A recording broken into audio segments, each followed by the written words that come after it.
أتأمرون الناس بالبر وتنسون أنفسكم وأنتم تتلون الكتاب أفلا تعقلون۔ ترجمہ: کیا تم لوگوں کو بھلائی کا حکم دیتے ہو اور اپنے آپ کو بھولتے ہو، حالانکہ تم کتاب پڑھتے ہو؟ تو کیا تمہیں عقل نہیں؟ أتأمرون الناس بالبر، کیا تم لوگوں کو نیکی کا حکم دیتے ہو؟ تفسیر صراط الجنان میں ہے، یہ آیت مبارکہ ان یہودی علماء کے بارے میں ہے جن سے ان کے مسلمان رشتہ داروں نے دین اسلام کے متعلق دریافت کیا تو انہوں نے کہا تم اس دین پر قائم رہو، محمد صلی اللہ تعالی علیہ وسلم کا دین حق اور کلام سچا ہے۔ یہ ان یہودیوں کے حق میں نازل ہوئی جنہوں نے مشرکین عرب کو حضور اقدس صلی اللہ تعالی علیہ وسلم کے مبعوث ہونے کی خبر دی تھی اور حضور پرنور صلی اللہ تعالی علیہ وسلم کی پیروی کرنے کی ہدایت کی تھی۔ پھر جب نبی پاک علیہ الصلوۃ والسلام مبعوث ہوئے تو یہ ہدایت کرنے والے حسد سے خود کافر ہو گئے، تو انہیں فرمایا گیا کہ لوگوں کو نیکی کا حکم دیتے ہو اور خود کو بھلاتے ہو۔ یاد رہے اس آیت کا شان نزول خاص ہونے کے باوجود حکم عام ہے، اور ہر نیکی کا حکم دینے والے کے لیے اس میں تازیانہ عبرت ہے۔ قول و فعل کے تضاد کا نقصان۔ یہاں ایک بات ذہن نشین رکھیں کہ معمولی فساد اس وقت بہت بڑے فتنے اور تباہی کی شکل اختیار کر لیتا ہے جب اس کا ارتکاب کرنے والے خود وہ لوگ ہوں جو دوسروں کو تو بھلائی کا حکم دیتے ہوں، لیکن جب ان کے عمل سے پردہ اٹھے تو معلوم ہو کہ گناہوں کے سب سے بڑے مریض یہی ہیں۔ انہیں یاد رکھنا چاہیے کہ قول و فعل کا تضاد اور خلوت و جلوت کا فرق دنیا و آخرت دونوں کے لیے بہت نقصان دہ ہے۔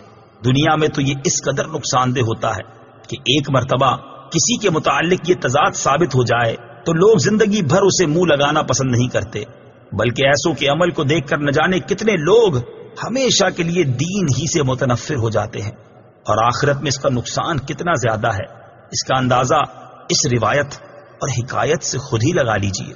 چنانچہ حضرت عدی بن حاتم رضی اللہ تعالی عنہ سے مروی ہے، نبی پاک علیہ الصلوۃ والسلام نے ارشاد فرمایا قیامت کے دن کچھ لوگوں کو جنت کی طرف لے جانے کا حکم ہوگا، یہاں تک کہ جب وہ جنت کے قریب پہنچ کر اس کی خوشبو سونگھیں گے، اس کے محلات اور اس میں اہل جنت کے لیے اللہ تعالیٰ کی تیار کردہ نعمتیں دیکھ لیں گے تو ندا دی جائے گی انہیں جنت سے لوٹا دو، کیونکہ ان کا جنت میں کوئی حصہ نہیں۔ یہ ندا سن کر وہ ایسی حسرت کے ساتھ لوٹیں گے کہ اس جیسی حسرت کے ساتھ ان سے پہلے لوگ نہ لوٹے ہوں گے۔ پھر وہ عرض کریں گے یا رب عز و جل، اگر تو اپنا ثواب اور اپنے اولیاء کے لیے تیار کردہ نعمتیں دکھانے سے پہلے ہی ہمیں جہنم میں داخل کر دیتا تو یہ ہم پر زیادہ آسان ہوتا۔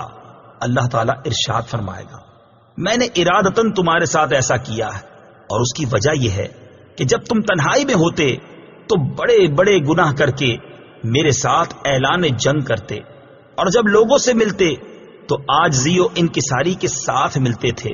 تم لوگوں کو اپنی وہ حالت دکھاتے تھے جو تمہارے دلوں میں میرے لیے نہیں ہوتی تھی۔ تم لوگوں سے ڈرتے اور مجھ سے نہیں ڈرتے تھے۔ تم لوگوں کی عزت کرتے اور میری عزت نہ کرتے تھے۔ تم لوگوں کی وجہ سے برا کام کرنا چھوڑ دیتے لیکن میری وجہ سے برائی نہ چھوڑتے تھے۔ آج میں تمہیں اپنے ثواب سے محروم کرنے کے ساتھ ساتھ اپنے عذاب کا مزہ بھی چکھاؤں گا۔ اور حضرت ابراہیم تیمی رحمت اللہ تعالی علیہ فرماتے ہیں میں موت اور مرنے کے بعد ہڈیوں کی بوسیدگی کو یاد کرنے کے لیے کثرت سے قبرستان میں آتا جاتا تھا۔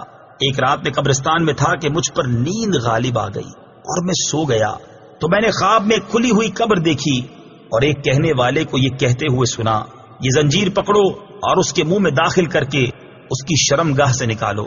تو وہ مردہ کہنے لگا یا رب عز و جل، کیا میں نے قرآن نہیں پڑھا؟ کیا میں نے تیرے حرمت والے گھر کا حج نہیں کیا؟ پھر وہ اسی طرح ایک کے بعد دوسری نیکی گنوانے لگا تو میں نے سنا تو لوگوں کے سامنے یہ اعمال کیا کرتا تھا، لیکن جب تو تنہائی میں ہوتا تو نافرمانیوں کے ذریعے مجھ سے مقابلہ کرتا اور تم نے میرا کچھ خیال نہ کیا۔ بے عمل بھی نیکی کی دعوت دے۔ یاد رہے اس آیت کی مراد واعظ و نصیحت کرنے والوں کو تقوی و پرہیزگاری پر ابھارنا ہے، بے عمل کو واعظ سے منع کرنا مقصود نہیں۔ یعنی یہ فرمایا ہے کہ جب دوسروں کو واعظ و نصیحت کرتے ہو تو خود بھی عمل کرو، یہ نہیں فرمایا کہ جب عمل نہیں کرتے تو واعظ و نصیحت کیوں کرتے ہو، کیونکہ عمل کرنا ایک واجب ہے اور دوسروں کو برائی سے روکنا دوسرا واجب ہے۔ اگر ایک واجب پر عمل نہیں تو دوسرے سے کیوں روکا جائے؟ حضرت انس بن مالک رضی اللہ تعالیٰ عنہ فرماتے ہیں، ہم نے عرض کی یا رسول اللہ صلی اللہ تعالیٰ علیہ وسلم، ہم اس وقت تک دوسروں کو نیک اعمال کرنے کی دعوت نہ دیں جب تک ہم خود نیک اعمال نہ کرنے لگ جائیں، اور ہم اس وقت تک لوگوں کو برے کاموں سے منع نہ کریں جب تک ہم خود تمام برے کاموں سے رک نہ جائیں۔